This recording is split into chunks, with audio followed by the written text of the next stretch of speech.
Strong.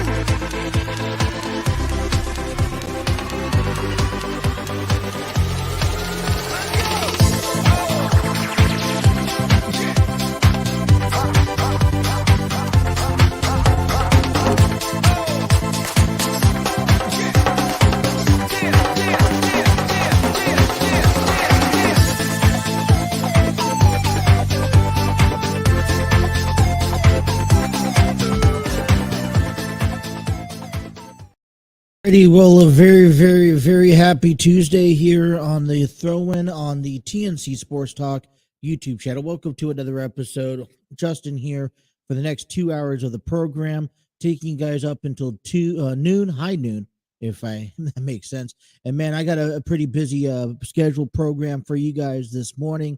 It is nice and gloomy outside, and getting ready. I did a lot of work and a lot of questions came out. We are officially 33 days away from WrestleMania 39. And I've talked about an exciting moment, and talked about not the exciting moment. Let me put it this way. I talked to you guys about how things started needing to take shape, and things are definitely taking shape. First of all, we're going to come away here on this program and giving you guys some breaking news that I saw this last night. The last couple years, WWE has gone through this whole road to WrestleMania, where they have this one non-premium live event between Elimination Chamber, WrestleMania, and it's kind of a big night. And last year, I think we saw Brock Lesnar involved. It was at Madison Square Garden. And this year, coming out of Toronto, Ontario, Canada, we will see the rematch, between Sami Zayn and Roman Reigns for the undisputed WWE Universal Championship that will be held this Saturday, March the 4th, in this final road stop to WrestleMania. Now, this is I think this is a monumental match, in my opinion, because Sami Zayn is getting yet again another attention to this undisputed WWE Universal Championship title reign that Roman Reigns has had. We saw this back at Elimination Chamber. Things didn't quite go Sami Zayn's way, and it was unfortunate being in his hometown. And they're right now, the WWE can do a lot of things for Sami Zayn and his path to WrestleMania. We talked a little bit about this yesterday, and how maybe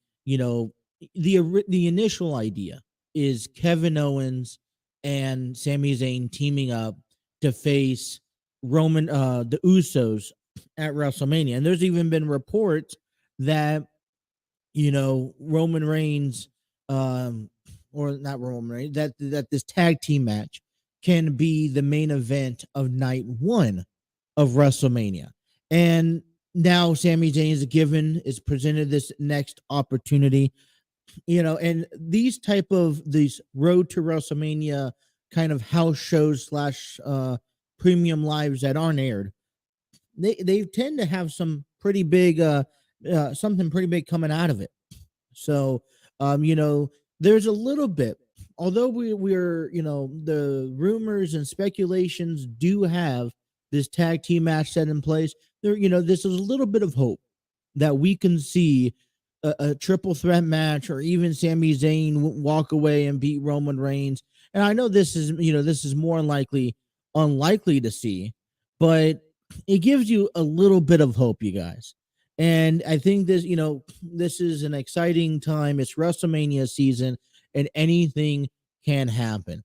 So, if you guys are able to watch it, or able to find a way, if you guys are heading out to the event, please let me know. Keep me updated. And I know I'll be on top of things, especially this is the last stop before WrestleMania. WrestleMania is 5 weeks away. I want to also do a couple other TLCs and here a couple things going on. We have coming out of Raw yesterday. I talked about this kicking off the program, and I mentioned, listen, we are 5 weeks away, 33 days away from WrestleMania. We're excited. They're getting the ball rolling, and I told you guys after Elimination Chamber that these matches need to start throwing together. All right. And this is, Monday Night Raw. You got to have, head on, you got to have the, foot on the gas, and we got to get ready. We got to get going for WrestleMania that is coming up here in just a few weeks. And Paul Heyman, I think, says is the best. Every show, Paul Heyman was on Raw last night in a small little segment kind of promoting Cody Rhodes and Roman Reigns. We'll get into that. That will be on Friday Night SmackDown, and we'll get into that in a little bit. But Paul Heyman said it the best last night on Raw, and basically every show. So this Monday to this Friday to next Monday, it just gets better and better and better, and the anticipation just grows and grows and grows. And Cody Rhodes had a match last night. Then after his match, he had a match with Chad Gable. He wins his match, and then he goes out and says, "Hey, Roman, guess what? I'm gonna be on SmackDown this Friday." And so, yeah, the anticipation grows and grows, but the WWE still has to continue. Now, I'll say this: Roman Reigns has his hands full Friday night. He's gonna have to deal with Cody Rhodes. He's going to have to deal with his own bloodline and this turmoil that's been going on. He's going to have to deal with Sami Zayn because he's going to get ready for Sami Zayn for Saturday, and defending that title one last time. This will be the last match that Roman Reigns has before WrestleMania. I'll make, to make that clear. So he's going to have his hands full. The bloodline is going to have a lot of work to do coming up this Friday night on SmackDown. Want to go ahead and congratulate The Miz for being announced the host of WrestleMania. He's going Hollywood. And, I'm going to be honest and give you my luxurious opinion on this. I like it. Okay. There is a part of me that loves it. Yet again, there's a part of me that doesn't. And let me explain to you. The last couple of years, the WWE has had some sort of host, and yet they haven't really, what's the best way to put it? They haven't really honored that host. And when you think of a host of a show, you think of someone who has a couple of different segments that involves them throughout the time period. We've seen the New Day host WrestleMania. We've seen Hulk Hogan host of WrestleMania. We've seen The Rock host of I believe The Rock host of WrestleMania. I'm not too sure. But I'll have to get back to you on that. But you see, we've seen people host WrestleMania before, and I always get a little disappointed in these people that have host WrestleMania because you don't really see them other than maybe the kickoff of the show or, maybe a small little segment on one night. And so, I think this is a good opportunity for The Miz. He doesn't even really have a WrestleMania match for WrestleMania. So, be able to host both nights. I would like to see a little bit more involvement with The Miz. I know he's a creative person. He's a longtime veteran. I think he deserves a little bit more of the spotlight of WrestleMania. Have a couple of different segments here and there. Love to see him on the kickoff show a few times, as well as I could already call this and say this. I think you can expect a Miz TV with the special guest. Now, who is that special guest? I have absolutely no idea. But, The Miz never sets to disappoint.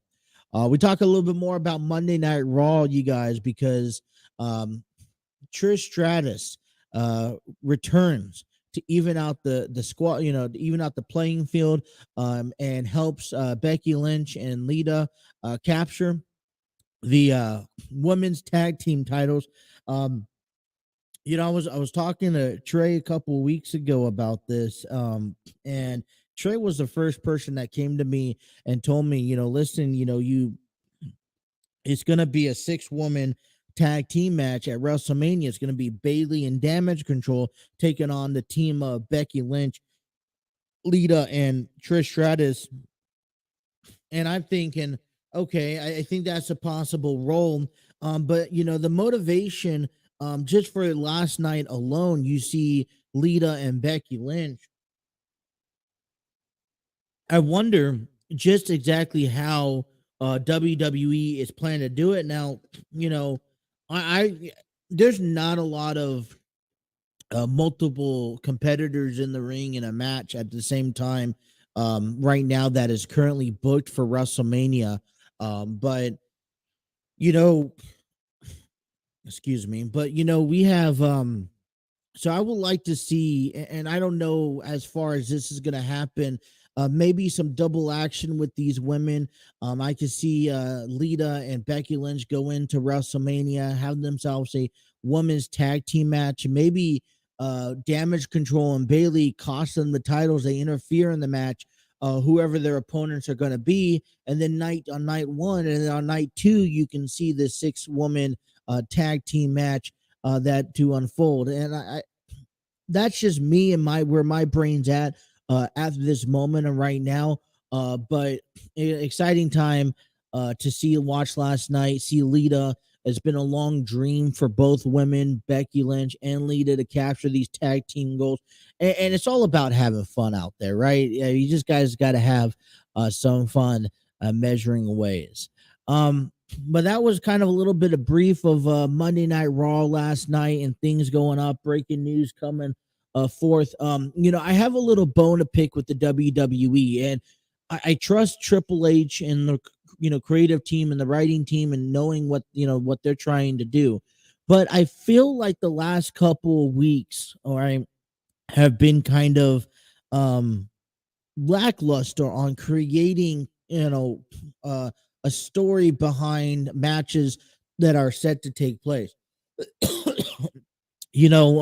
Let's take you back to the Friday Night SmackDown from Elimination Chamber, where Bray Wyatt came out and he said, listen, I want to have I'm going to take the winner of Brock Lesnar and Bobby Lashley Elimination Chamber, and I'm going to take them to WrestleMania and have a match with them. Well, Bobby Lashley is the one who ultimately walked away as victorious due to disqualification from a low blow that Brock Lesnar delivered, which means now Bobby Lashley and Brock Lesnar, or Bobby Lashley and Bray Wyatt, excuse me, are now going to meet each other at WrestleMania. Well, I'll mention this. I'll have a brief little segment at the beginning, later on in our program, but I have a little problem with that. Where is the back?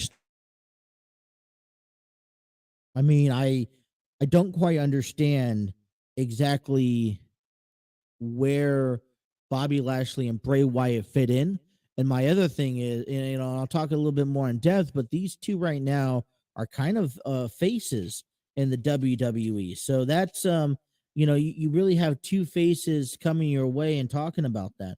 And then also you take a look at last night, where MVP brought on Brock Lesnar as a host on his little show, and he wants to challenge, Brock Lesnar to face Omos at WrestleMania. Now Brock Lesnar's acceptive on that, and but what's the true story behind that? MVP is calling Brock a coward. MVP is calling Brock soft, and he says MVP is telling Brock Lesnar that, hey, you could beat any man in the world, but when it comes down to the monster, to facing monsters, you can't beat them. Well, Where did we hear that before? I believe, if I'm not recollect, all right, Brock Lesnar and Braun Strowman. Well, who walked out on top majority of the time? And that was Brock Lesnar. And then we hear last night, the Judgment Day having their little segment, how Rhea Ripley and Dominic are going to be on SmackDown. Finn Balor is officially calling out and challenging Edge to a WrestleMania match. And, we're just having call outs now. Another thing that came up above, we know John Cena's to come in next Monday, and whatever that's going to happen with Austin Theory, we'll talk about that later. But Seth Rollins was on the Miz TV last night, inserted himself, FaceTimes Jake Paul, and says, "Hey, listen, show up on Raw next week, and we'll have a face-to-face conversation. Stop avoiding me." So, I mean, in my understanding, the WWE has, at least these matches are starting to get created. They're just getting open challenges. It's Seth Rollins calling out Logan Paul, and yeah, there's a little bit of social media story behind that. Okay. Brock Lesnar and Omos, that was a call out challenge because of possibly a Royal Rumble incident. Finn Balor just calls out of Edge at WrestleMania. Now we know their long history between them two. And then, Bobby Lashley and then Bray Wyatt is still kind of up in the air for me.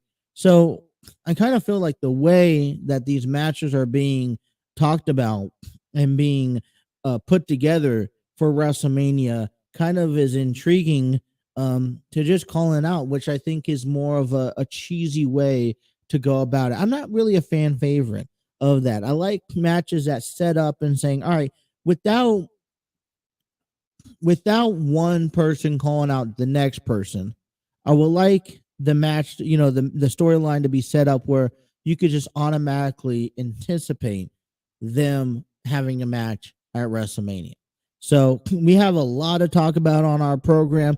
Cincinnati Reds baseball, want to dive into how so far the new rules have changed up.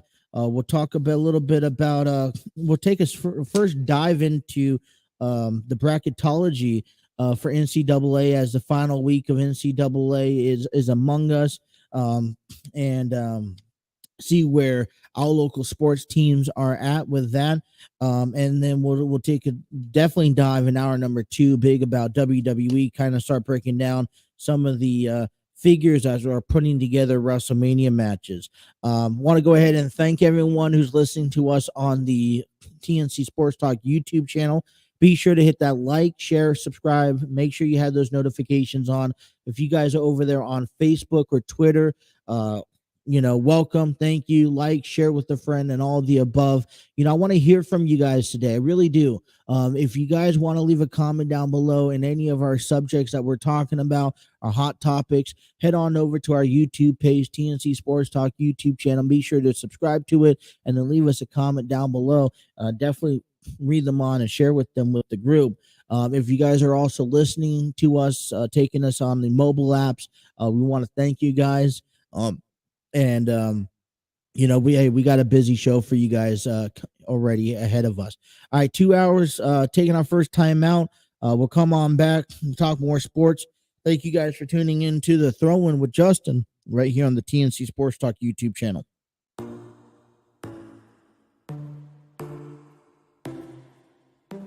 Inside your bedroom, we stopped counting the days, lost in the rhythm. Physical silence, no need to speak a word, laying here beside me. Don't wanna move to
right, 1024 here on the Throne. Want to give a big shout out to StreamYard Studios, the proud home of the TNC Sports Talk YouTube channel.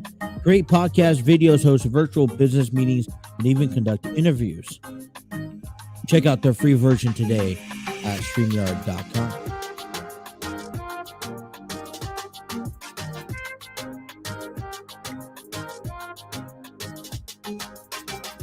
Kind of changing in direction here from Monday as I give you guys the top 25, top 10 list of my male professional wrestlers of 2022. And I will later on today, I will provide that entire list up on social media. And like I said, I want to hear back from you guys and what you guys think and where you guys believe those top 22 or 25 men or females belong on the list, if they even make the list at all. So, I want to, last year it seemed so easy trying to go ahead and do something like that. And, maybe it's because we just stuck with our top 10s. But whatever worked, it worked last year. And I kind of feel like it was a little off. I know I procrastinated throughout the month of January and February. And so we're back at, so I finally got it done. But, I kind of wish that, I think last year was all over the place. And, coming up with an ideal top 25 for me was a little bit difficult. Well, the Cincinnati Reds continued Cactus League action yesterday, taking on the Texas Rangers. Hunter Green, we got to see pitch for the first time yesterday. He went in for an inning and a third and only gave up 4 hits, 2 runs, 1 walk, and 2 strikeouts. Now, this is a type of tough ball game. Rangers win 13-2. And when you have, it's kind of one thing, 3 games into spring training, okay? And you kind of have to just remind yourself that these type of games are expected to take place with 3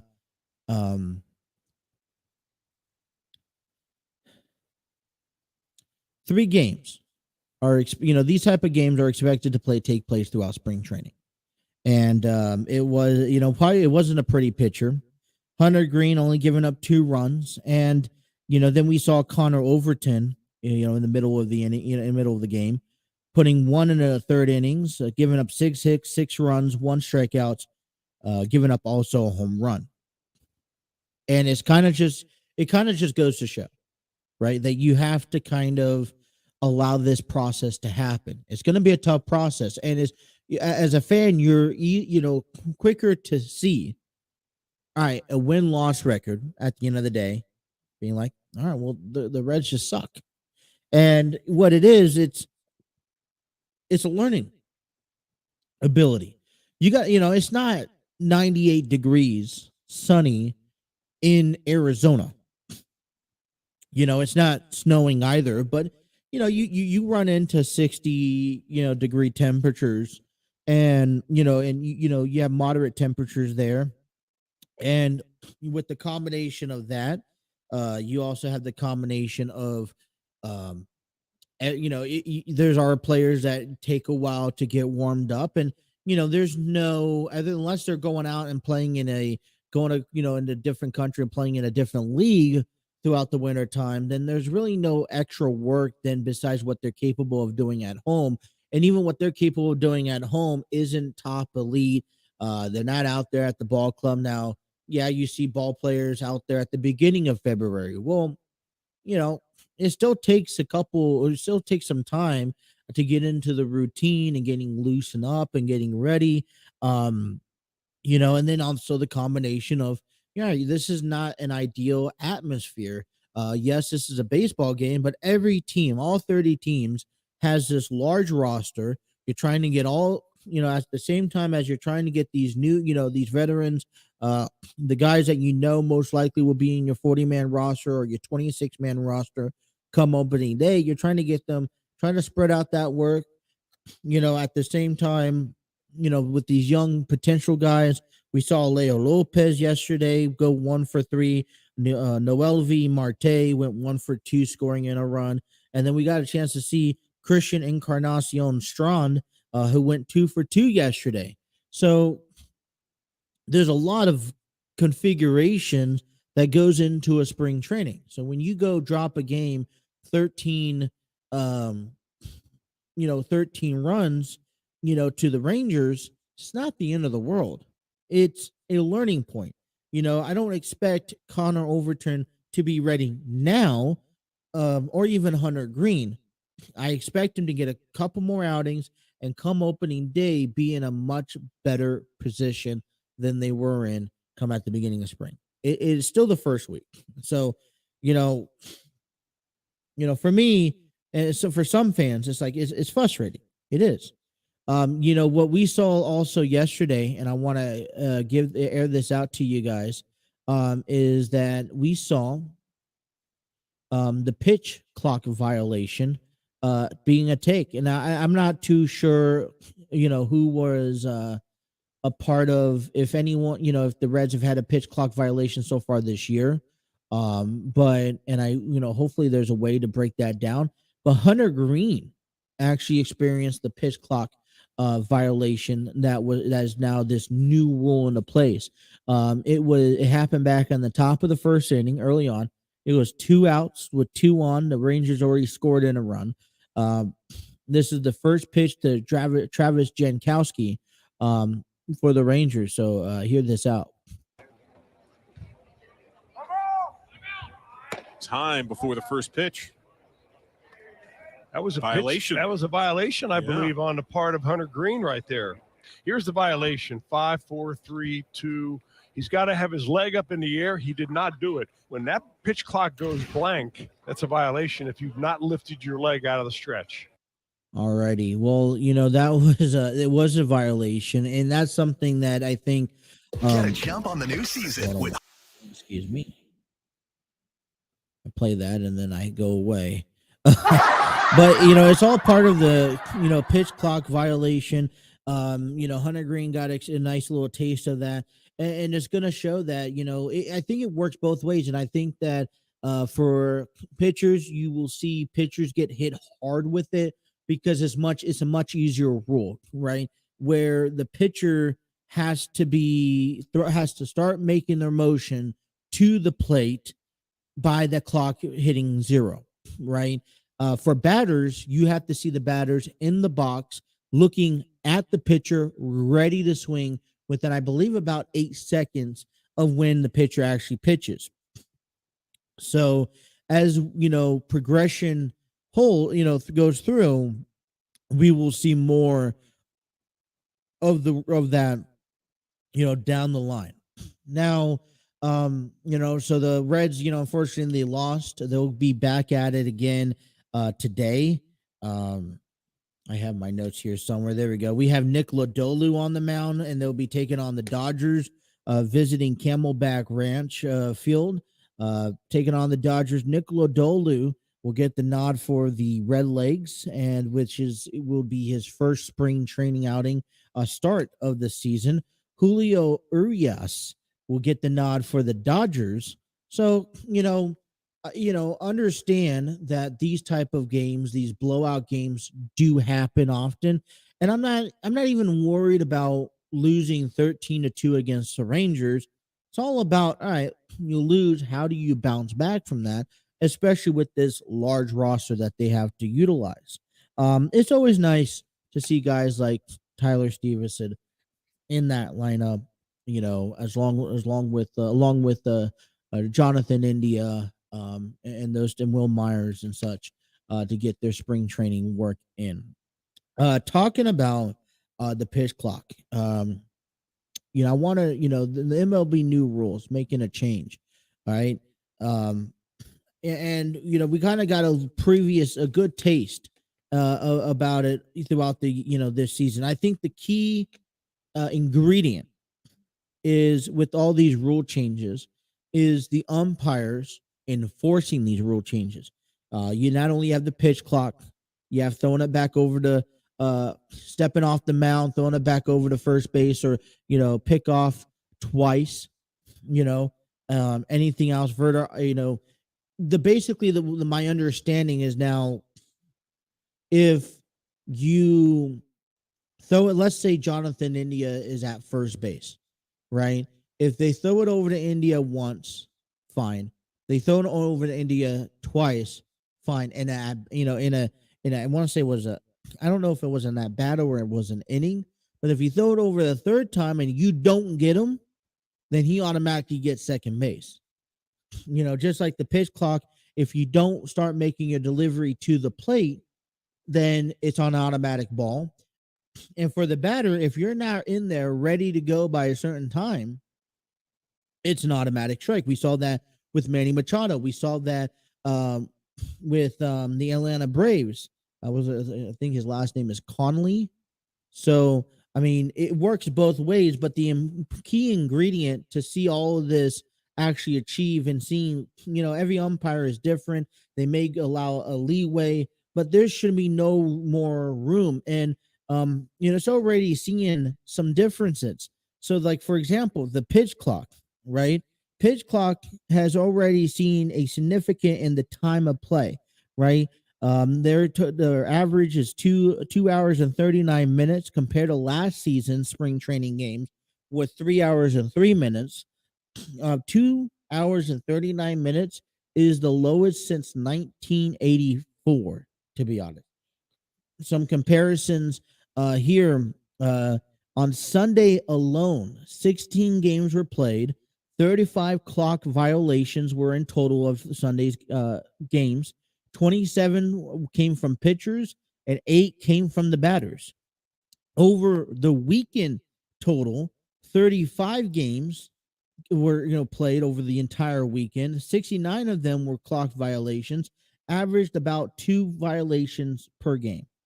And we're gonna get, you have people need to get time to it. That's why we have these spring training games, and that's why we enforce these rules during spring training games. But I tell you that they need to that people are gonna have to start making that adjustment, and it's gonna be interesting calling these baseball games and seeing these clock violations. Now, watching the highlight for Nick Lodolu, I didn't see a clock on the backboard. They exclaimed that, hey, one's going to be on each side of the batter's box, and I didn't see that, so I don't know if it was pushed off to the side or if they only have one right now. But these are going to be the new rules, and you're seeing the quicker games, which I think are great for baseball. Keeps you entertained. There's no time for thinking. There's no time for strategy. It's get the ball, get back to the mound, and get your pitch going. And I also wonder, how is that rule going to progress as we get into, as we see baseball get into the postseason this year? Are they still going to implement that rule change or not? The other thing coming out of the rule changes are larger bags. Teams are averaging 1.808 steals. Sorry, can't speak right now. Attempts per game, nearly 40% increase from the 0.77 in 2022. Okay, last year's stolen base success rate was at 73%, and this year's at 78%. Got to remember, the base bags have only gotten bigger from 15 inches to 18 inches. That makes it about 4.5 inches closer to each other, which is to hope to increase the amount of steals. You want to see the aggressive base running on the field, and this is the way that also limit on injuries. You just want to make the game overall safer and more intriguing to pay attention to. Well, with this enlargement bases, we are hoping that teams have a new strategy heading into the season because, listen, these catchers are really good.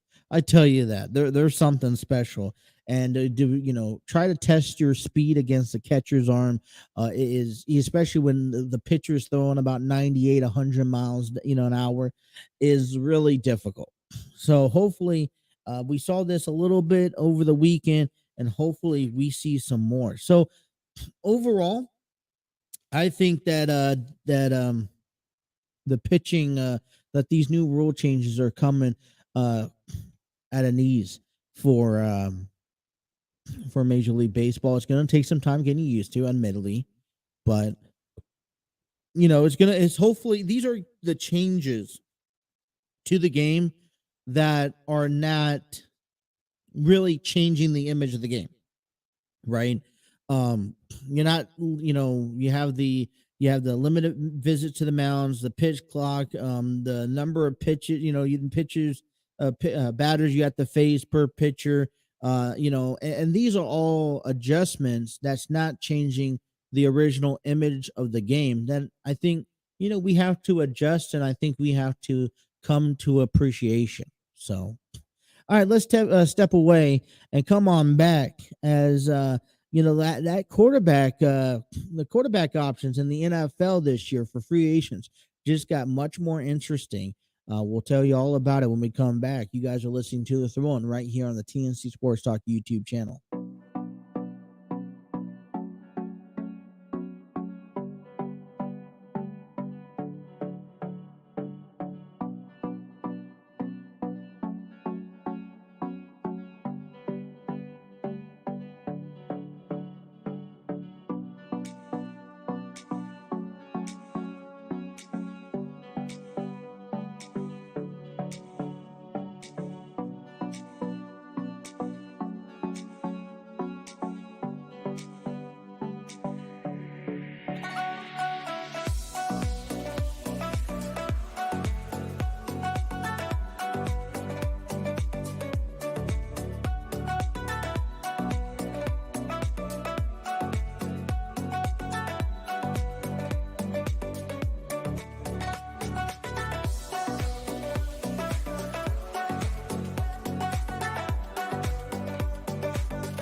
Welcome back to Going 10:43, taking you guys up until noon as we reach the bottom half of hour number one of the program.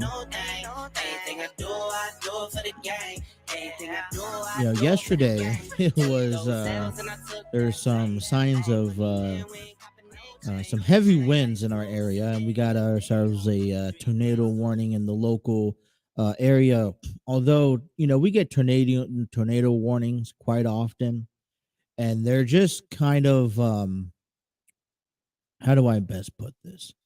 They're just really they're really they're just warnings. That's all there is, right? And yesterday we got some warnings. Wife comes home and the warning stand, hey, tornadoes are, be prepared of tornadoes. So we turn on she turns on the weather storm alert, and they're like 150 in a different state.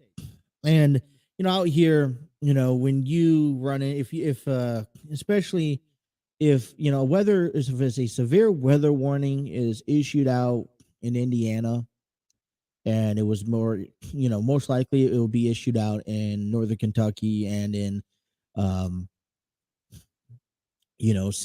Cincinnati, Ohio, areas like that. And so it's like, but we had some good gushes of wind yesterday throughout the entire day. It was kind of one of those days, I love good storms. I absolutely love the storms that come through. Although I never want nothing bad to happen to us. I mean, I love a good thunderstorm. I love a good wind, the wind speed. I absolutely loved it yesterday. And then you have the wind that's blowing sideways and gushing out. I just never want nothing bad. So I hope that everyone that was part or near tornadoes yesterday were safe. Don't want nothing bad to happen to you guys. I want you guys to be able to tune in and listen to our program. NFL, their quarterback and the free agent right now in quarterbacks is starting to grow even more. We found out this morning that Carson Wentz was released by the Washington Commanders yesterday. And now he joins that free agent market. And to be honest, I mean, this is the free agency. You got Derek Carr, and I'm just going to go down the list. I have a list here. Derek Carr, Geno Smith. You're seeing guys like Daniel Jones, Lamar Jackson. Let me go down some more. Jimmy Garoppolo. The other day I typed out the top 100 free agents. So kind of see who I saw a couple. I think Jacoby list. I mean, you have some good, you have a pretty intense list of, quarterbacks that right now are free agents that have a case to, leading or coming into, free agency to get picked up. I mean, we already know that there's about maybe 4.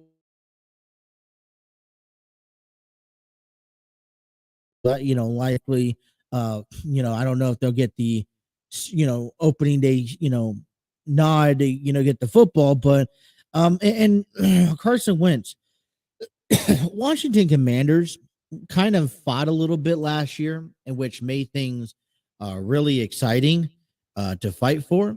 But, Carson Wentz in 2022, in the 8 games he played, which is about half the season, 62.3% completions, 1,755 total yards, 11 touchdowns for 9 interceptions.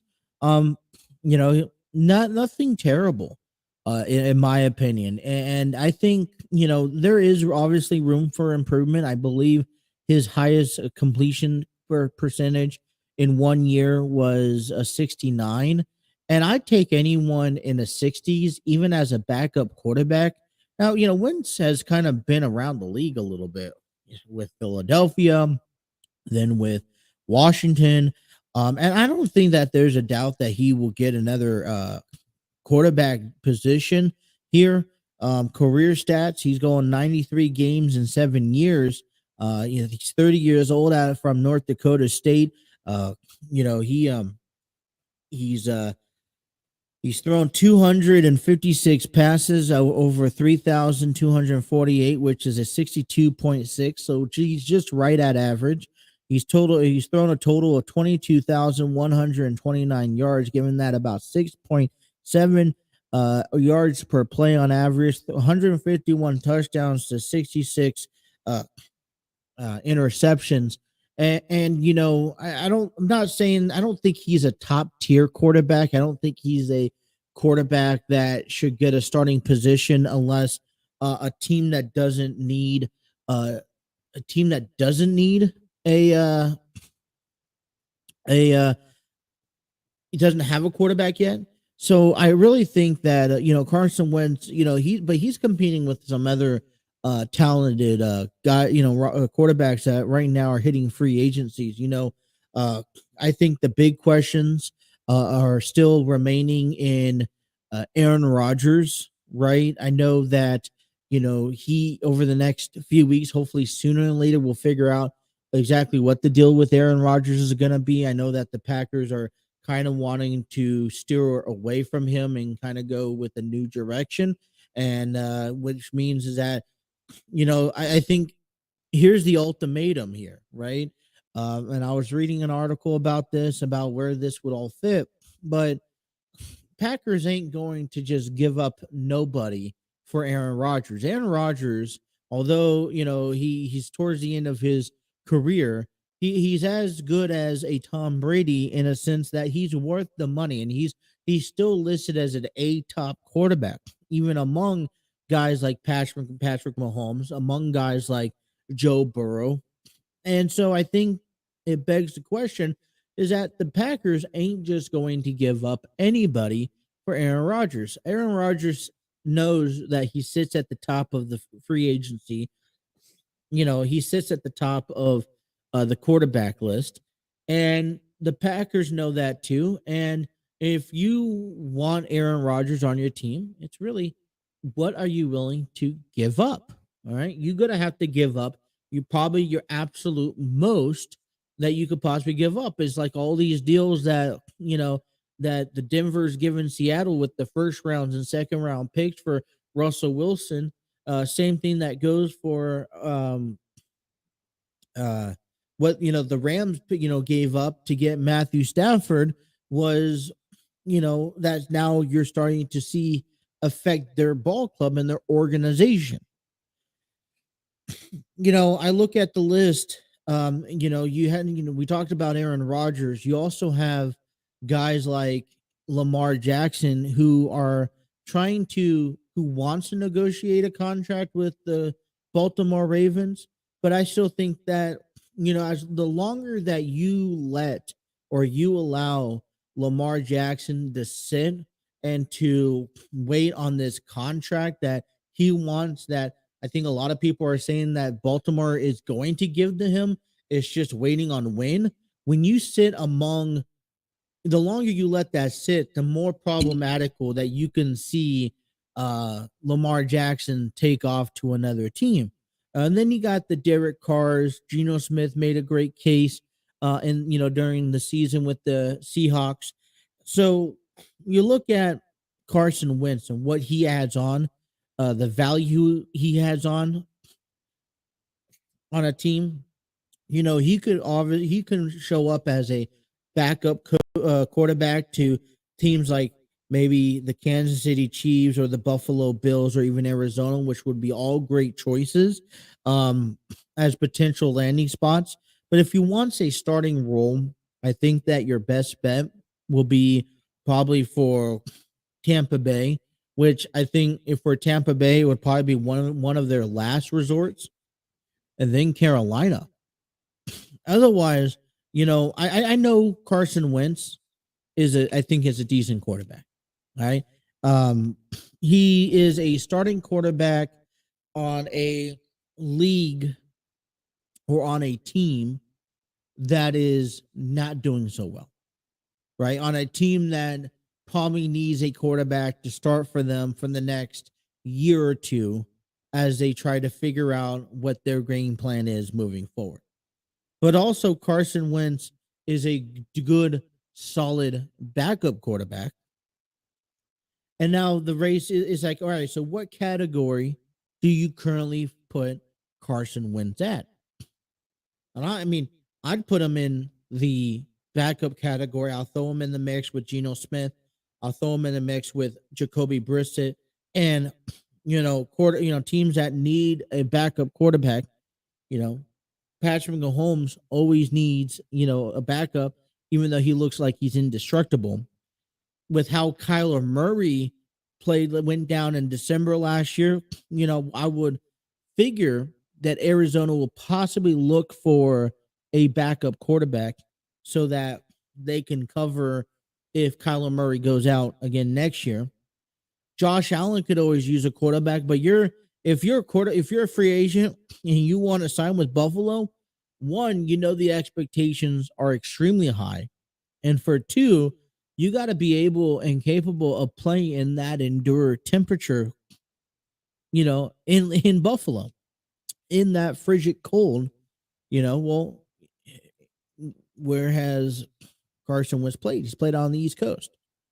Going up north, playing a little bit colder, why not? But if Carson Wentz is looking for that starting position, there's not really many options out there. I see, Tampa Bay would probably be more of a last resort. I could see Tampa Bay doing it, but I think if you want to get a starting quarterback position, it would probably be more so Carolina. Especially if you look to sign right now, the longer you also wait in free agencies, and the more you sit around and you wait to see what happens, the less opportunities are going to be likely. Derek Carr, Lamar Jackson, Aaron Rodgers are your top three guys in that NFL free agency quarterback list. You have to, you're already going to assume that there's about 4 or 5 guys in the draft that are going to be drafted. So those are 4 or 5 teams that don't need a quarterback, at least to start off with. And the potential list doesn't even have one of those teams that could possibly use a quarterback. So we'll see as everything kind of unfolds of how that turns about. All right, hour number 1 is wrapped up here. Hour number 2 coming up next. We'll take a look at the NCAA Bracketology as Kentucky and Xavier are settling in to their brackets ahead of March Madness. And then we want to dive back into the WWE, get you guys ready for NXT, which is tonight. Cody Rhodes talk and where the Judgment Day's road to WrestleMania 39. That's still all to come. We're halfway through our program. Want to welcome you guys in and stay tuned. Don't go nowhere. The TNC Sports Talk, the throw-in continues right here on the TNC Sports Talk YouTube channel. About to leave, already packing. Come with me. I'm not really asking. We'll get away to a place where we don't know. About to see the world in action, what we can be, life with no distractions. We'll get away, this is what we waited for. Take my hand, we'll make it somehow. We can't miss out. I'm done living life with the lights out. Die with my own doubts. Be free with me. Let's go, let's be free with me.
Alrighty, welcome back here. Hour number 2 of this 2-hour program of the Throw-In, taking you guys up until noon.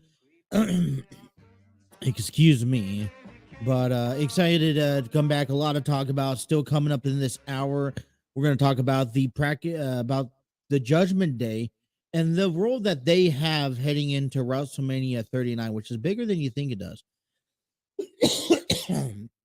We're also going ahead and talk about Cody Rhodes showing up to Friday Night SmackDown, which is going to be a big first time that Roman Reigns and Cody Rhodes will meet and before WrestleMania and in the WWE before this big match. I talked about hour number 1, breaking news that came away, and that was we were going to see coming up this Saturday in Toronto, Ontario, Canada. We will see Sami Zayn having a rematch for the undisputed WWE Universal Championship with Roman Reigns. This is kind of this final roadblock to WrestleMania. They've had this for a couple years now, and I think, and last year we saw Brock. I believe we saw Brock Lesnar in part of it at Madison Square Garden. So this Saturday, this won't be available on television. You can maybe see some highlights on the news, but we're really just seeing this. This is going to be kind of like the last final roadblock for the before WrestleMania, and the Roman Reigns is going to have his hands full because listen, this Friday night you're gonna he has a couple of things to deal with. Yeah, gosh, microphone. I always touch this microphone, and I like to move it around because I always position myself elsewhere. So I always like to move it around, but touching and banging into it is my biggest thing. But Friday night is going to be a pretty big night for Roman Reigns specifically because, for one, if Roman Reigns is defending his title one more time before WrestleMania, and that will be on Saturday against Sami Zayn, he's going to have to focus a little bit about that. And I'm sure SmackDown, maybe Paul Heyman will have more of a say and get involved. So he's going to have to deal with the Sami Zayn, who is looking to take out the bloodline and go against Roman Reigns. And he's still that, thorn in the, the side, that prick in the side of him that is, an issue. He's going to have to deal with the turmoil because Jimmy could not get to Jay. And a matter of fact, it caused more problems. And then also seeing Cody Rhodes for the first time before WrestleMania as well. So kind of a lot of Roman Reigns has a handful coming up for WrestleMania. So we'll talk a little bit about that in this hour. A couple of big games coming out of for college sports in Cincinnati. A couple of baseball games. Xavier's on the road to take on Northern Kentucky Norris. The 6-1 Norris will be defending their home turf against the Musketeers, which are 3-5 coming into gameplay. First pitch is at 2 p.m. Also, for the Kentucky Wildcats, they'll have the home opener for baseball today. First pitch is at 4 p.m. Go on out. We're getting a really good crowd over the past weekend for the Wildcats. Want to continue that today. See everyone out there at the stadium. They'll be taking on the Morehead State Eagles in their home opener of the season. So, I know it's kind of glooming out, a little bit more chilly. I'm getting my forecast is telling me I say about 58, maybe 60 degrees and nice and sunny for the game time. Definitely going to be cooling down later on in the evening, but it looks gloomy right now. Hopefully it lightens up in just a few hours. Going to love to see some really great baseball games going your way. Basketball continues tomorrow. And on top of that, the Lakers going to start their 2-game road stands today. They're going to be over in Memphis for the nice basketball game with LeBron James being out yet again. yet again. All right, I want to go ahead and share with you guys, talk about kind of diving deep into the March Madness tournament, which is coming up here in just a few weeks. Gotta apologize, excuse me for a second. I'm gonna take care of my sinuses, always flaring up. So give me 1 second, we'll take care of that.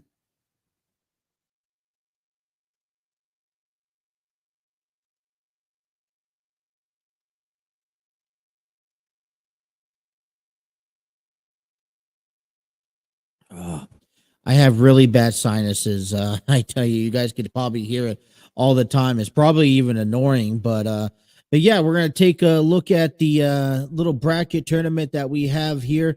This is gonna be strictly from the CBS Sports website. If you want to know more of the information, head on over to CBS Sports. This is bracketology expert Jerry Palm. Started writing about sports on the internet right after A.L. Gore invented it. He was the first to bring RPI out of the open, and is one of the pioneers of predicting the March Madness bracketology. So this is just a bracketology and things to look out for. Nothing, obviously, things won't be in the set until after the season ends officially. Right now, according to bracketology expert Jerry Palm, he has the last four in is Mississippi State, Wisconsin, West Virginia, Michigan. And then the first four out is Oklahoma State, Penn State, North Carolina, and Arizona. And we have some games when we don't want to know the time frames or the dates yet. This was as of 9:16 a.m. This morning. And the first four, which is the first four games before to kind of finish off the East, the South, and the West in the seeding. They have in the East, West Virginia taking on Michigan, Mississippi State in the South taking on Wisconsin. Continuing in the South, you have Morehead State taking on FDU, and then out in the West, you have Texas A&M CC taking on Howard. And what is notable for this bracketology report is that, listen, there's not many, there's only two games left. And just as important, these two games out that is left. Yeah, if you want Michigan or West Virginia, which I think will be an incredible battle to figure out the number 11 seed in the East, only one team is going to make it. And I don't know how much these two games or these one games or two games left of the NCAA season are going to really affect the change of the bracketology. But if you're looking yourself and you're like, I'm in the first four, you really need to make sure that it's a do or die scenario. Right now, currently where this all stands, all right, you have Alabama awaiting the number one seed in the South. Houston is the number one seed in the Midwest. And then you got Purdue in the West and Kansas in the East. And I'm just looking through some of these teams. And, what I like about the NCAA bracket tournament, the NCAA March Madness, is that you got 64 teams. And realistically, all right, everyone is everywhere. Right. And then that's what's so is great, exciting about this. And a matter of fact, I had this ready last night, and it comes to find out as we look into the Kentucky into the East.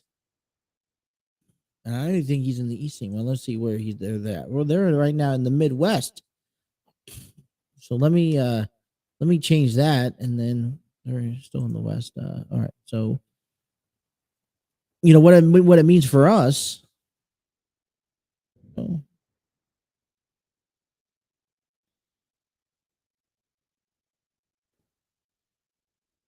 Is that we're also now seeing Kentucky starting to move up, because I believe that they were number 7 not too long ago. Matter of fact, I saw them Yesterday, when I was filling this out, I saw them number 7 in the East, and then now they're number 6 in the Midwest, looking to take on Rutgers. Okay, so right now you look at the Midwest for Kentucky, kind of nice big bracket. They're going to really have to deal, if this is going to be played. The game will be held in Sacramento. I believe these 2 games will be, and which will be California. Kentucky will take on Rutgers, and then the winner of that game will go on to face either Arizona or UC Irvine. And then if Kentucky can hold off on those 2 games, they're gonna have to defeat either Texas, Colgate, USC, or Creighton, as they're in that 4 bracket.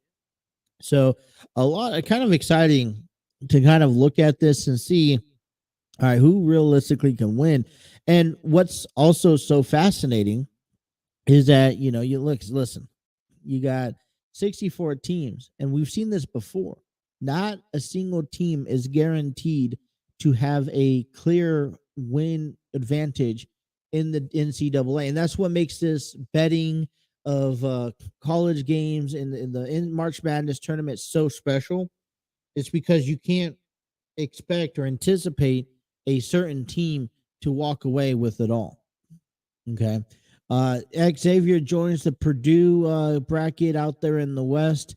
Gonna be able to would have to come up with number 1 Purdue if they can. But their first game is looking at Yale, ranked number 13 right now in that bracket.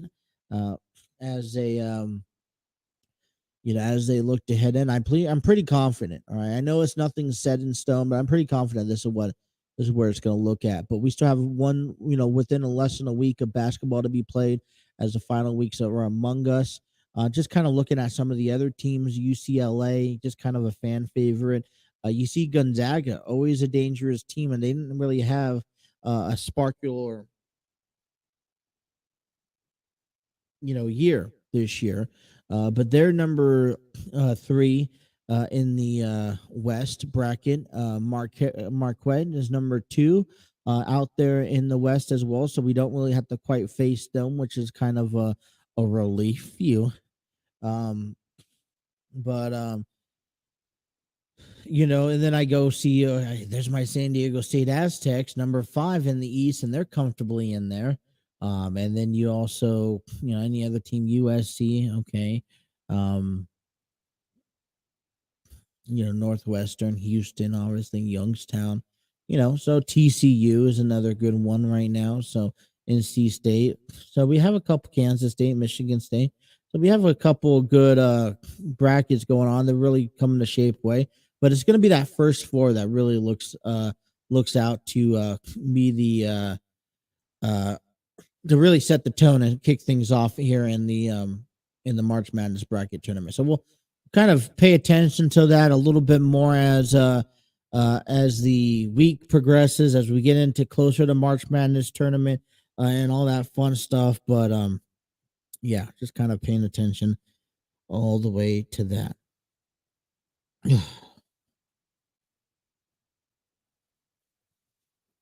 Come this cold, come these weathers and these gloomy days, it kind of makes you a little bit of tired. We had some questions coming into Monday Night Raw last night. Finn Balor officially challenging Edge at WrestleMania, but a couple questions, statements that we wanted to talk about. Becky Lynch and Lita moving into having that challenge, defeating Damage Control, Brock Lesnar, accepted Omos, and the most secret revealed on on the Miz TV was that the Miz is hosting WrestleMania. Listen. So right now, what do we look at? So what I want to do when we come back, I want to take a look at the WrestleMania card matches right now that we have officially confirmed. Right. I want to also take a look at the matches that are now lingering closer to time. Right. And I still want to talk about the Judgment Day's road to WrestleMania, because they're really heavily involved, which is honestly a good thing, right? Or is it? And some of the matches, and then we also want to talk about Cody Rhodes getting ready for Friday night SmackDown. That is still to come. Much more. Taking you guys up until noon. You guys are listening to the Throw-In right here on the TNC Sports Talk YouTube channel.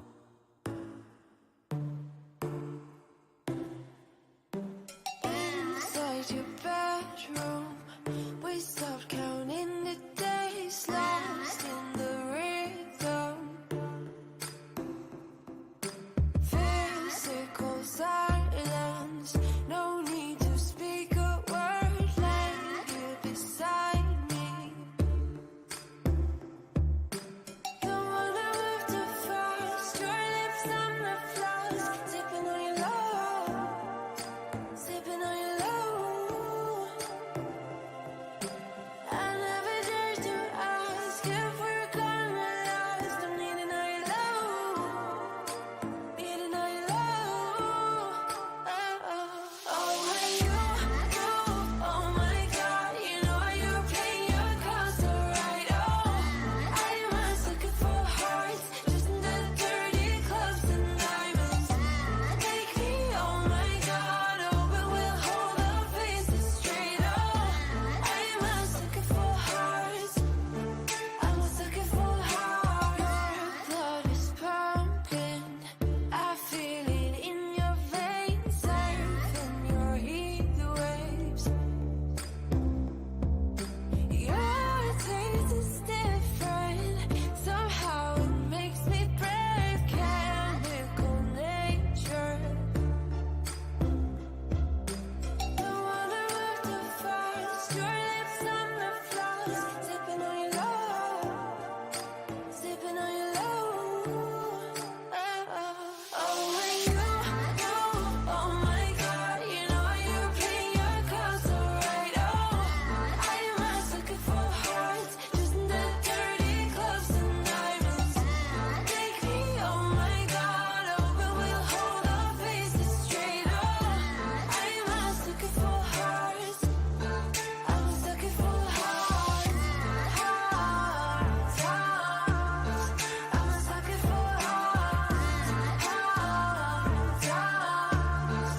I'm a sucker for hearts.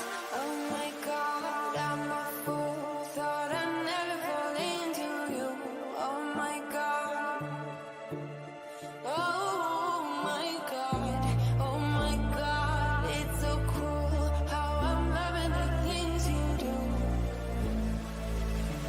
Ooh, yeah.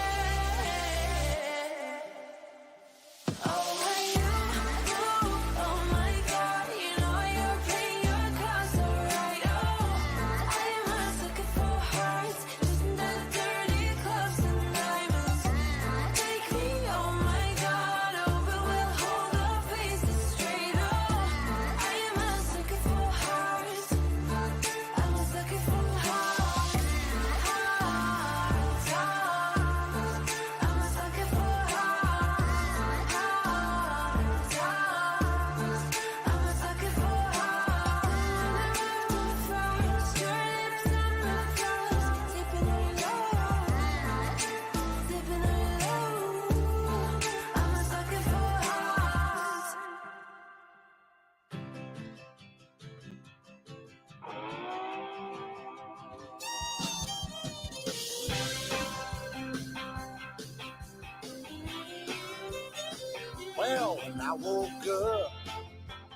Alrighty, this hour of the Throw-In is given to you thanks to a shout out of Spreaker, where we upload the Throw-In every episode on audio platforms. If you listen to podcasts, wherever you listen to podcasts, you can find the Throw-In anywhere, pretty much. Apple Podcasts, Google Podcasts, Spreaker, iHeartRadio, Spotify.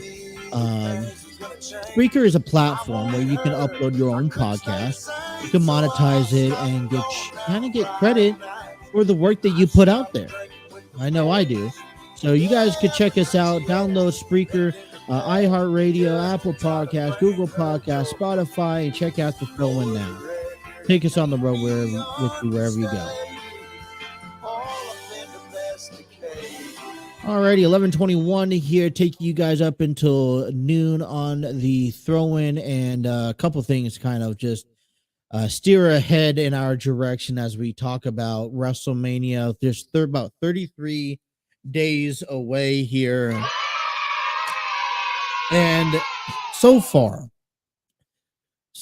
we have Roman Reigns and Cody Rhodes.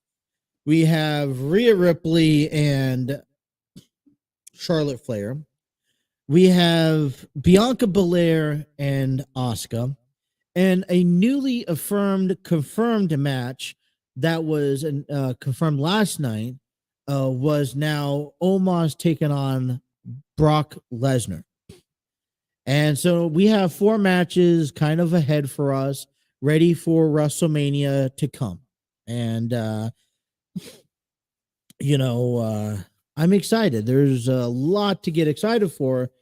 And this is the first year that we are seeing WrestleMania being put together in the eyes of Triple H. Right? Hunter Hearst, Paul. All right. Him and the creative team and the writing team have come together and put together this WrestleMania event. 2 nights, not one night, but 2 nights, you guys. I want to make sure that is important and it's understood, because right now we have not 1, not 2, not 3, but only 4 matches for 2 nights. Now, listen, we have plenty of matches waiting to be confirmed. We can't confirm or deny it. Last minute changes. Bobby Lashley, Bray, John Cena, Austin Theory, Dominic and Ray, Edge and Finn Balor, the Usos taking on Sami Zayn and Kevin Owens, and I'm assuming a few more, but that's the first things that could come off the top of my head. Triple H, there was a article that came out last week about how Triple H wasn't quite there to have he was kind of more prone to have a smaller card. And, we're kind of almost seeing that in a sense. And part of me understands it, part of me doesn't. I think one thing that has been a repetitive thing the last couple of years, I think it takes away from the WrestleMania standpoint, is that, WWE is trying to fit everyone into WrestleMania, the entire roster at some point, somehow, some way, shape, or form. And I think it's important that to highlight is that WrestleMania are for the key elite athletes. All right. The best of the best, the top of the top, the best storylines get concluded or begin at WrestleMania. And when you try to fit, 10, 12 matches in a night, it does a couple of things. One, it brings WrestleMania down. It extends WrestleMania longer than what it should be. So then the attention span of the fans start losing interest into the matches towards the end of the night. Or what they do is they don't watch the first half and they watch the second half. You want to kind of keep your fans invested throughout the entire time.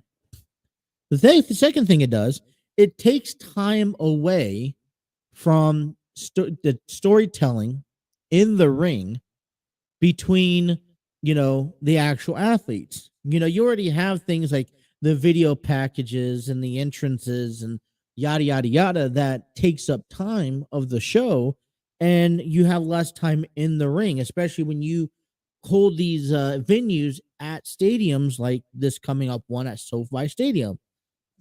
So maybe having fewer matches, 5, 6 matches that night, okay, and then allow these athletes to focus on the match will do much better. So, as I mentioned, 4 matches are confirmed. There's a few more that are waiting to be confirmed, and 5 weeks away. I'm cool. I'm mellow. I'm just excited, and I can't wait to see the final product. Now, something that I kind of really wasn't expecting to talk about today, but what, I want to play some more feedback to you guys is that, this whole Bray Wyatt and Bobby Lashley, I mentioned at the beginning of today's program that I didn't quite understand where this kind of fits into place, right? But what I see now, to be honest, is I don't know. I really don't know. I guess that's my thing, and I don't know if that's a good thing or if that's a bad thing. In a second, and I want to play. Bray Wyatt brings back the quote unquote happy dance, and reminds me a lot about when he had the feud with John Cena back at WrestleMania in 2020, where things just gonna go well. So here I'm gonna play the audio of the Almighty making it clear that he does not play games. Bray Wyatt then sings his way into Lashley's head. And so I'm gonna go ahead and play that audio. You guys enjoy that here. Give it. I'm not in a good mood right now because I own Brock Lesnar at the Elimination Chamber. And instead of Brock tapping out to the Hurt Lock, he resorted to a low blow. So I won the match, but I wanted more. And for proving my dominance over Brock Lesnar, I get Bray Wyatt playing his little kid games. Whose secret is it? Who knocks on the door? I don't play little kid games because I'm the almighty Bobby Lashley. So Bray Wyatt, keep my name out of your mouth or I will hurt you.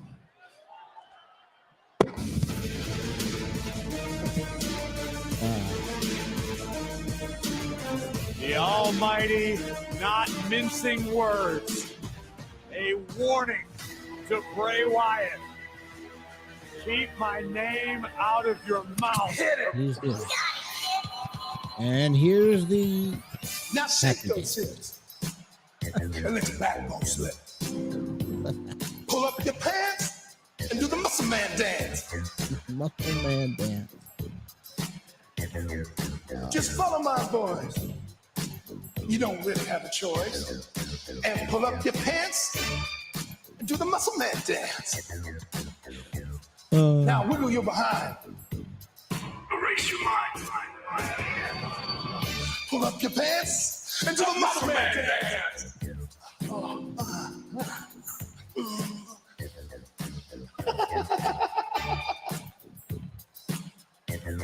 Alrighty. Oh, this is hilarious.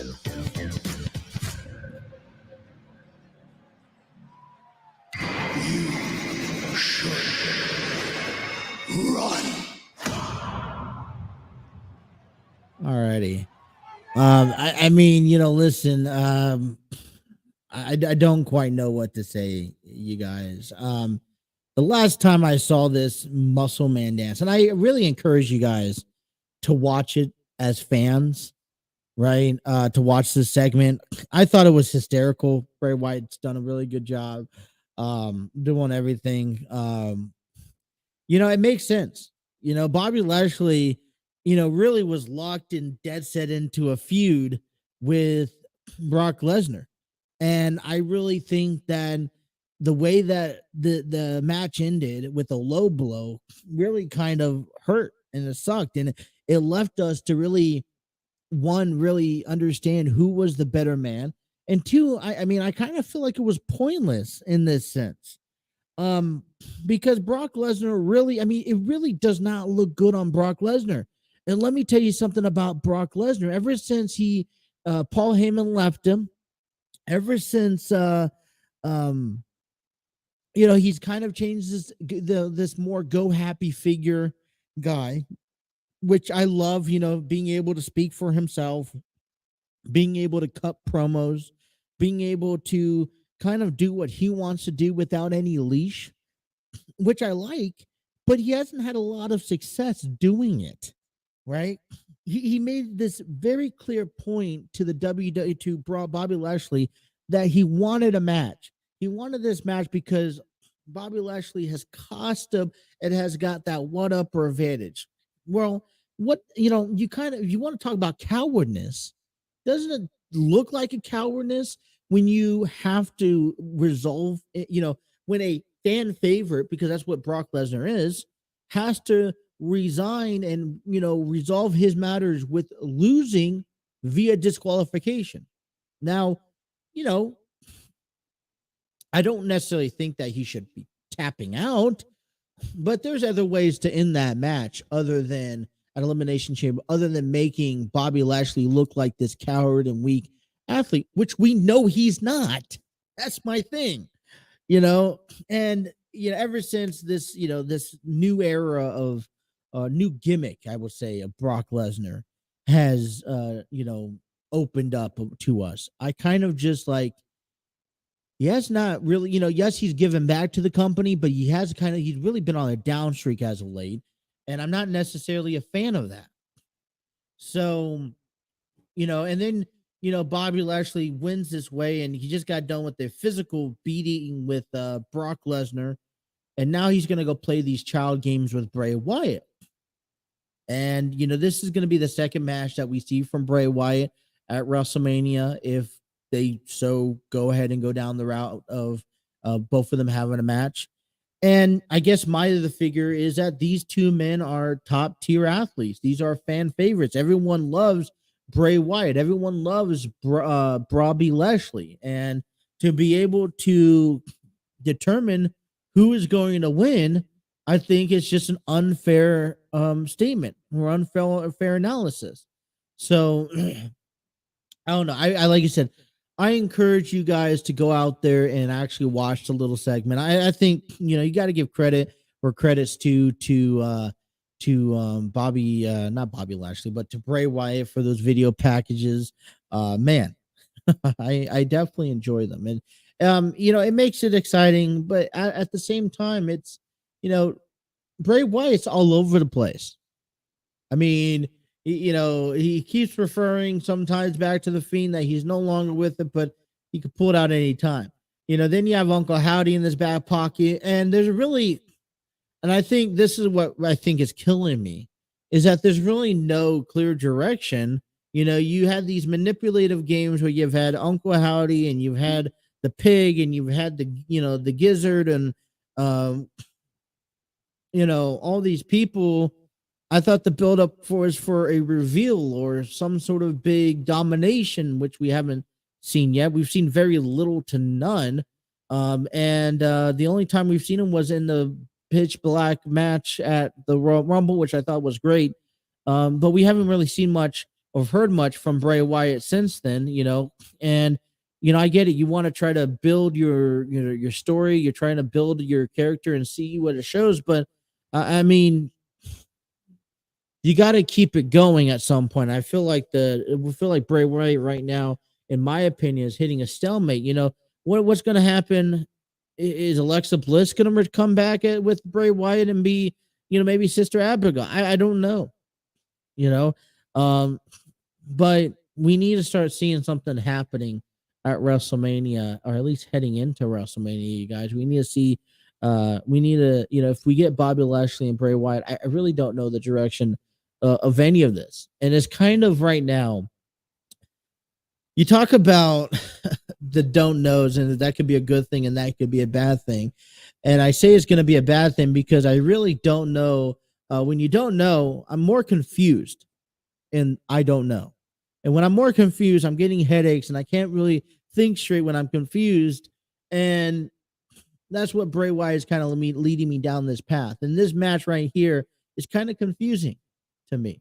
Omos and Brock Lesnar I could see, but it's the Bray Wyatt and Bobby Lashley I don't see.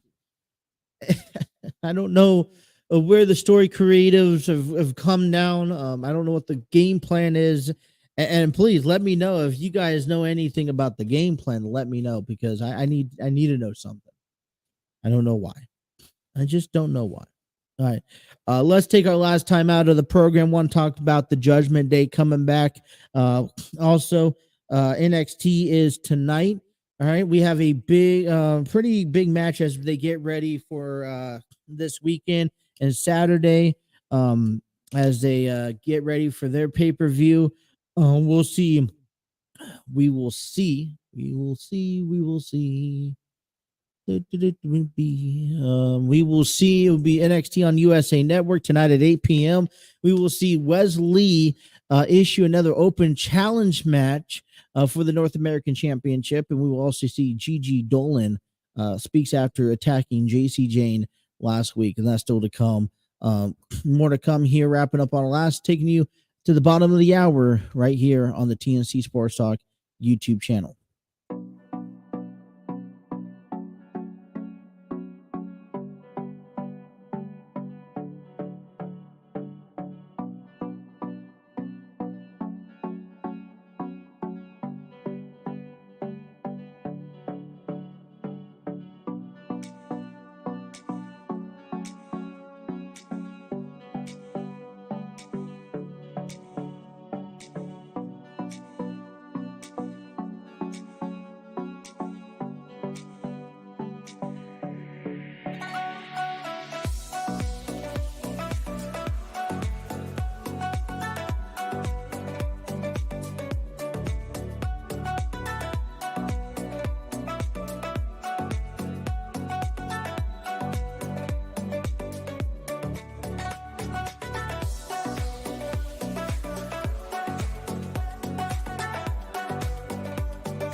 11:41 here on the program, bottom half of the hour. Want to give a big shout out to our guys over at Epidemic Sound, a royalty-free music link here where you can discover your world-class artists, composers, and bands. Find the perfect soundtrack and give your social media accounts the music they deserve. And Epidemic Sound is a royalty-free music link.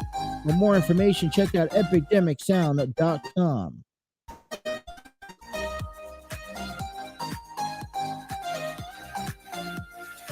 Benjamin Benton Woods is on live right now. I want to give another shout out to our guys over at Armchair Booking Wrestling Podcast, Steve Barber, Dwaylen Davis. Why We Are Fans, they're continuing. They had a episode a week ago with Jamie and John from the True Crime Podcast and Bless Their Hearts Podcast. So if you guys are wanting to check out more wrestling podcasts, check out Armchair Booking Wrestling Podcast. And I mentioned I like their intro videos. I did theirs a year ago, and they were using it for about a year, and then I liked then they made their own new one. I really liked it. I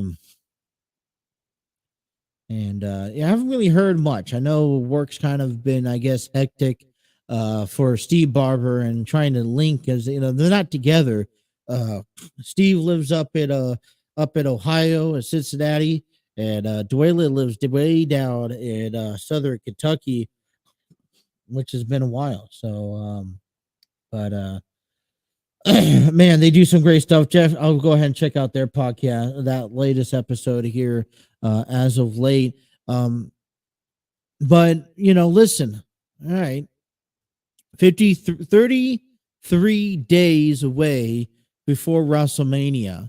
And, we're starting to see some things shape up and some things form. And as we wait to hear from Edge, because Finn Balor last night officially challenged Edge to WrestleMania, saying that, hey, you're going to do things on my time, and I'm going to finish what I started a long time ago when I took over the Judgment Day, and it's exciting. All right. And the Judgment Day has really played a role, right, heading into WrestleMania 39. All right. The Usos and the Bloodline has played a role heading into WrestleMania 39. You think of Roman Reigns as the Bloodline having a match at WrestleMania. I think of the Usos going to have a match at WrestleMania. All right. You see Rhea Ripley and right now Finn Balor are looking to have matches at WrestleMania. Dominic Mysterio, and as long as he keeps on pushing his own father, is going to have a match at WrestleMania. I guess the lone wolf is Damian Priest. Now, could we see Damian Priest win the 20-man Battle Royal that's coming March 12th on SmackDown to determine the number one contender for the Intercontinental Championship, which will be defended at WrestleMania? Yeah. Okay.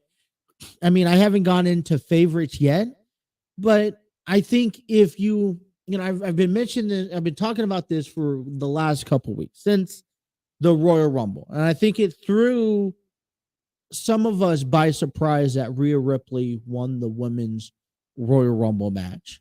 And I think it definitely threw us by surprise that Rhea Ripley has decided that she was going to cash in her WrestleMania opportunity on Charlotte Flair.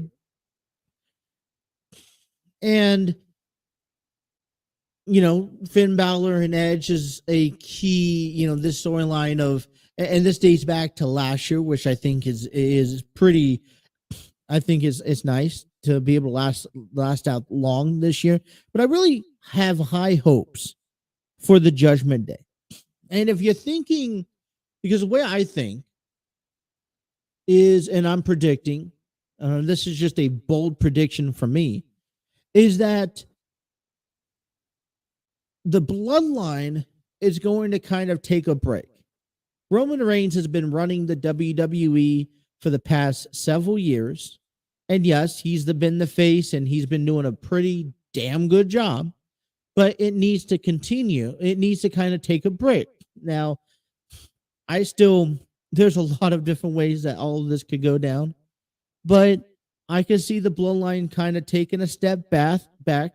And this is when the Judgment Day can kind of insert themselves into that kind of role.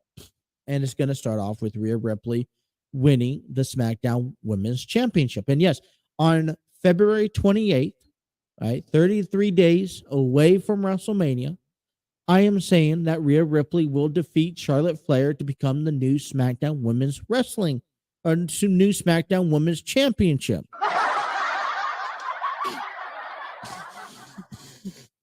Laugh at me all you want, you guys.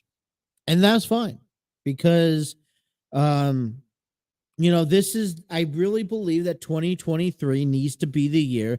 If the Judgment Day is going to be afloat, that it needs to be a big year for them. They need to put some title gold around their waist.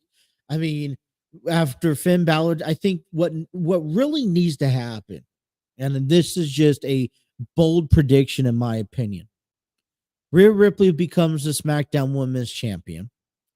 We have then Finn Balor ends the career of the Rated R Superstar Edge. Dominic Mysterio beats Rey Mysterio. And I say Damian Priest defeats Gunther for the Intercontinental Championship. Now, I know that's a pretty bold prediction. I can see at least 3 of the 4 predictions I have happening, but something along that line needs to take place. And I say that, this is, I don't see, if they don't have the success that I'm predicting them to have at WrestleMania, then I fear that their reign, their fraction isn't going to be significant much longer. All right, I understand the concept of the Judgment Day is recruiting people. Well, let's guess what? It's been, I don't know, almost 6 months since you recruited people. All right, to be honest, last person was Dominic Mysterio. And I think everyone else has been blinded about, it's kind of been a blur about what they really have accomplished since then. Now, come 2023, you're seeing opportunities present itself. It's about capitalizing on that moment. And as the bloodline, like I said, as the bloodline maybe is starting to exit, to take their break, not to go away, but to maybe take their break, especially Roman Reigns, this is the time where the Judgment Day needs to come in and needs to kind of take care of themselves. I think that they're in a position where they can successfully do it also. So that's what right now that'll be 1, 2, 3 different matches. If Damian Priest is a favorite to win and wins the number 1 contender spot, that'll be 4 matches throughout SummerSlam. Not SummerSlam. Throughout WrestleMania that Judgment Day would have, and I think, it's going to all come down to the end result, because if they capture a couple of golds and defeat and end someone's career, I think that just elevates someone the fraction even more. But the big story that comes out, in my opinion, of last night and are now setting focus towards WrestleMania, and especially towards this Friday night on SmackDown, is that number 1 story, and that's Cody Rhodes, and it's going to go face to face with Roman Reigns and confront him on SmackDown. Now Paul Heyman, said something last night. It's basically saying, hey, Cody Rhodes is invading. He's not on the SmackDown roster. He's invading SmackDown. He's invading the bloodline. He's invading the WWE universe on SmackDown in Washington. He's invading Washington, D.C., just to confront Roman Reigns. Paul Heyman turns that around and says, well, you know what? Guess what? Roman Reigns is awaiting you and will be confronting you about your invasion. Now, I've talked about this time and time throughout this program, and I'm like, well, you know what? Roman Reigns has his hands full Friday Night SmackDown. Because as earlier, the breaking news that came out that Roman Reigns will once again defend his undisputed WWE Universal Championship, okay, at this Saturday in Toronto, Ontario, Canada, on the final road to WrestleMania. Now, hey, what would happen, just hypothetically, that Sami Zayn somehow wins the Universal Championship? What would happen? Hypothetically.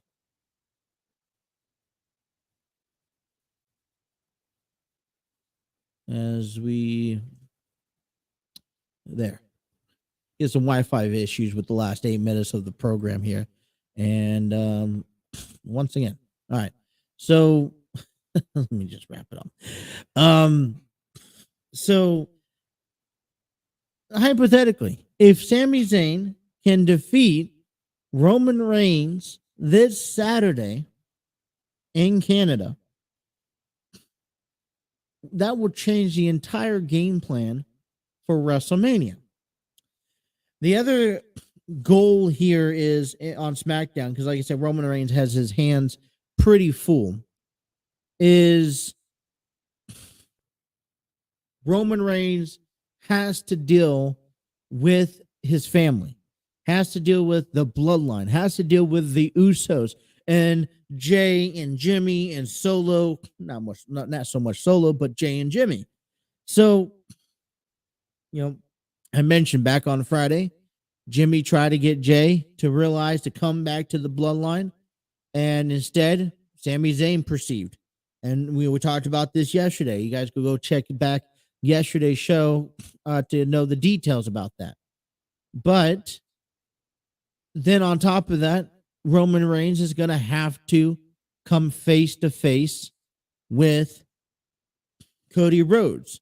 If he could get past Saturday's match with Sami Zayn, all right, in Toronto, then he would have to ultimately in 4 weeks face Cody Rhodes, which is probably, in my opinion, 10 times, at least twice as good as Sami Zayn.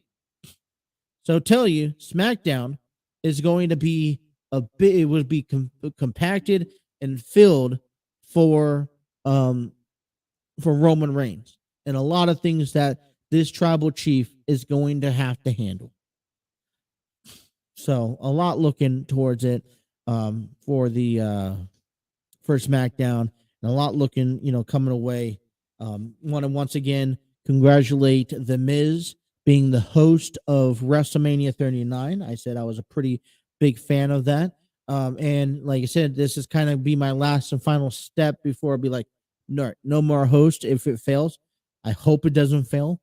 I think they've given The Miz enough time for one to promote WrestleMania crazy, and also to come up with some ideas to be a part of WrestleMania, not just in one segment.